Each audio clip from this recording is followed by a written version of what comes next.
হরে কৃষ্ণ।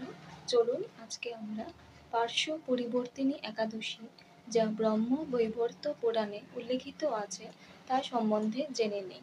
ভগবান শ্রীকৃষ্ণ মহারাজ যুধিষ্ঠিরকে যে মাহাত্ম্য বর্ণনা করেছিলেন, তা চলুন আমরা কৃষ্ণের মুখ থেকেই শুনে নিই। পার্শ্ব পরিবর্তিনী একাদশী। ব্রহ্ম বৈবর্ত পুরাণে ভাদ্র মাসের শুক্লপক্ষের পার্শ্ব একাদশী মাহাত্ম্য যুধিষ্ঠির শ্রীকৃষ্ণ সংবাদে এই রকম বলা হয়েছে। যুধিষ্ঠির মহারাজ জিজ্ঞাসা করলেন, হে কৃষ্ণ, ভাদ্র মাসের শুক্লপক্ষের একাদশীর নাম কি? এই ব্রত পালনের বিধি কি এবং ব্রত পালনেই বা কি পুণ্য লাভ হয়? উত্তরে ভগবান শ্রীকৃষ্ণ বললেন, হে ধর্মরাজ, মহাপুণ্যপ্রদা, সমস্ত পাপহারিণী এবং মুক্তিদায়িনী এই একাদশী বাজপেয় যজ্ঞ থেকেও বেশি ফল দান করে। যে ব্যক্তি এই তিথিতে ভক্তি সহকারে ভগবান শ্রী বামনদেবের পূজা করেন, তিনি ত্রিলোকে পূজিত হন। পদ্মফুলে পদ্মলোচন শ্রী বিষ্ণুর অর্চনকারী বিষ্ণুলোক প্রাপ্ত হন। সাহিত্য ভগবান এই তিথিতে পার্শ্ব পরিবর্তন করেন, তাই এর নাম পার্শ্ব একাদশী বা পরিবর্তিনী একাদশী। যুধিষ্ঠির মহারাজ বললেন, হে জনার্দন, আপনার এই সকল কথা শুনেও আমার সন্দেহ পূর্ণরূপে দূর হয়নি।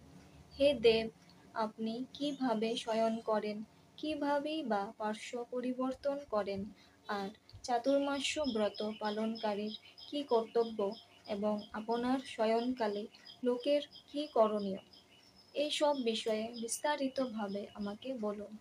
আর কেনই বা দৈত্যরাজ বলিকে বেঁধে রাখা হয়েছিল, তা বর্ণনা করে আমার সকল সন্দেহ দূর করুন।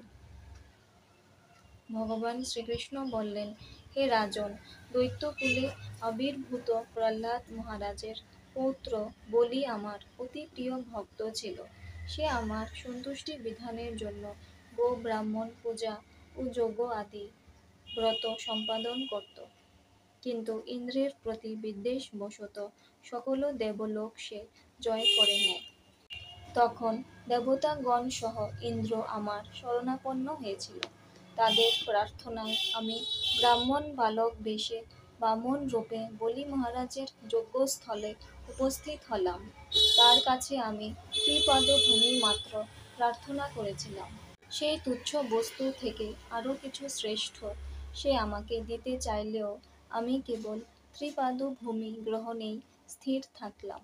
দৈত্যগুরু শুক্রাচার্য আমাকে ভগবান রূপে জানতে পেরে বলি মহারাজকে ওই দান দিতে নিষেধ করল। কিন্তু সত্যাশ্রয়ী বলি গুরুর নির্দেশ অমান্য করে আমাকে দান দিতে সংকল্প করল। তখন আমি এক পদে নিচের সপ্তলোক, আরেক পদে উপরের সপ্তভুবন অধিকার করে নিলাম। পুনরায় তৃতীয় পদের স্থান চাইলে সে তার মাথা পেতে দিল। আমি তার মস্তকে তৃতীয় পদ স্থাপন করলাম।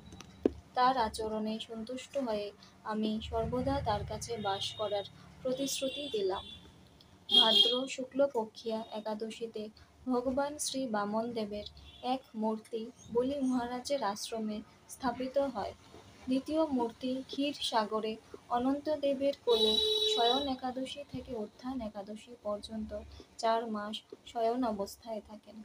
এই 4 মাস যে ব্যক্তি নির্দিষ্ট নিয়ম, ব্রত বা জপ তপ ব্যতীত দিনযাপন করে, সেই মহামূর্খ জীবিত থাকলেও তাকে মৃত বলে জানতে হবে। শ্রাবণ মাসে শাক, ভাদ্র মাসে দই, আশ্বিনে দুধ, কার্তিক মাসে মাসকলাই বর্জন করে এই 4 মাস ভগবান শ্রীকৃষ্ণের আরাধনা করতে হয়। প্রতিটি একাদশী ব্রত যথাযথ পালন করতে হয়। সাহিত্য ভগবান পার্শ্ব পরিবর্তন করেন বলে এই একাদশী মহাপুণ্য ও সকল অভীষ্ট প্রদাতা। এই একাদশী ব্রত পালনে 1,000 অশ্বমেধ যজ্ঞের ফল পাওয়া যায়।